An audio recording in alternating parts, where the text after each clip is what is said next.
नमस्कार दोस्तों, मैं अतुल गौर आपका एक बार फिर स्वागत करता हूं डेली साइंस में। आज हम देखेंगे मानव निर्मित वस्तुओं के बारे में हम अध्ययन करेंगे। चलिए शुरुआत करते हैं। तो सबसे पहले आता है कि प्राकृतिक एवं मानव निर्मित वस्तुएं किसे कहते हैं। तो देखिए, जो भी वस्तुएं हमें प्रकृति द्वारा प्राप्त होती हैं उसे हम प्राकृतिक वस्तुएं कहते हैं, जैसे नदी, पहाड़, पत्थर, मिट्टी, खनिज, वायु। ये सभी प्राकृतिक वस्तुएं हैं क्योंकि ये प्रकृति ने हमें प्रदान की है। और वो वस्तुएं जिन्हें मानव बनाता है उसे हम कहते हैं मानव निर्मित वस्तुएं, जैसे मकान, गाड़ी, साइकिल, खिलौना, साबुन, कपड़ा। तो अंतर बहुत ही साफ है कि प्रकृति द्वारा प्रदत्त वस्तुएं कहलाती हैं प्राकृतिक वस्तुएं और इंसानों द्वारा बनाई गई वस्तुएं कहलाती हैं मानव निर्मित वस्तुएं। अब आता है कि जो वस्त्र होते हैं उनके बारे में थोड़ा समझ लेते हैं कि जो सूती वस्त्र होते हैं, आपने सुना होगा सूती कपड़े, ऊनी कपड़े, रेशमी कपड़े और टेरिलिन, नायलॉन, डेक्रोन, पॉलिस्टर। तो इनमें किस प्रकार के रेशे यूज होते हैं? तो जो सूती कपड़े होते हैं उनमें सूती धागे उपयोग में लाए जाते हैं, ऊनी कपड़ों में ऊनी धागे, रेशमी कपड़ों के लिए रेशमी धागे, और ये जो टेरिलिन, नायलॉन, डेक्रोन, पॉलिस्टर, ये सभी प्रकार के संश्लेषित रेशे हैं, संश्लेषित रेशे होते हैं। ठीक है, ये जो तीन है ये प्राकृतिक रेशे होते हैं और ये होते हैं संश्लेषित रेशे। प्राकृतिक रेशे मतलब जो प्रकृति से हमें प्राप्त होते हैं, और संश्लेषित रेशे मतलब जिन्हें इंसान बनाता है। तो जैसे सूत मतलब कपास या रुई से प्राप्त होता है। ऊनी धागे जो हैं जो वो जंतुओं के त्वचीय बालों से प्राप्त होते हैं, त्वचा के बालों से प्राप्त होते हैं। और रेशमी धागे जो होते हैं वो रेशम कीट से।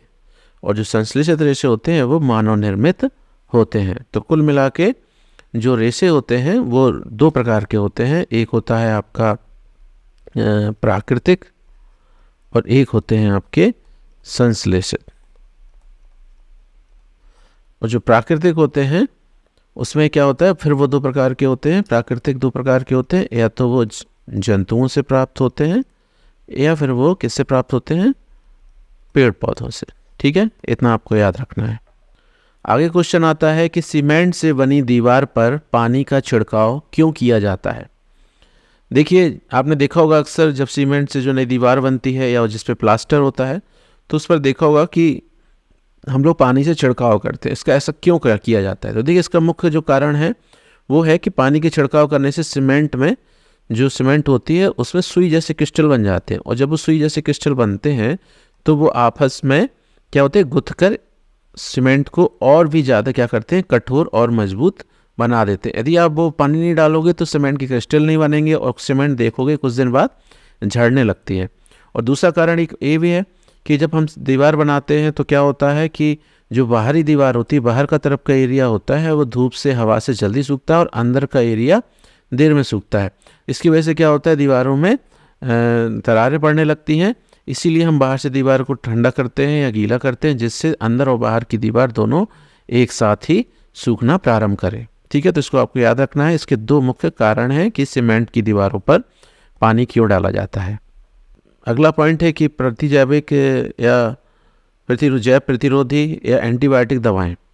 देखिए, जितनी भी जैव प्रतिरोधी दवाएं होती हैं, जैव प्रतिरोधी का मतलब ये एंटीबायोटिक मतलब एंटी लाइफ, मतलब किसी भी प्रकार के जीवन को समाप्त करने वाली दवाएं। तो शरीर में जो संक्रमण होता है उसको दूर करने में सहायता करती हैं। ठीक है, तो जो हमारे शरीर में यदि कोई बैक्टीरियल इन्फेक्शन है, जीवाणु द्वारा जो इन्फेक्शन हो जाते हैं, इन दवाइयों से वो ठीक हो सकते हैं।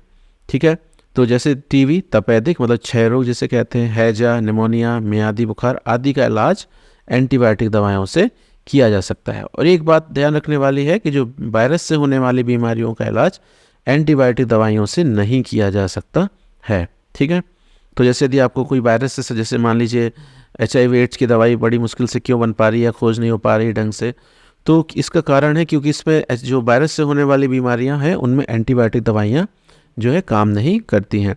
वायरल बीमारियों के लिए हमें एंटी रिट्रोवायरल ट्रीटमेंट्स हमें लेने होते हैं।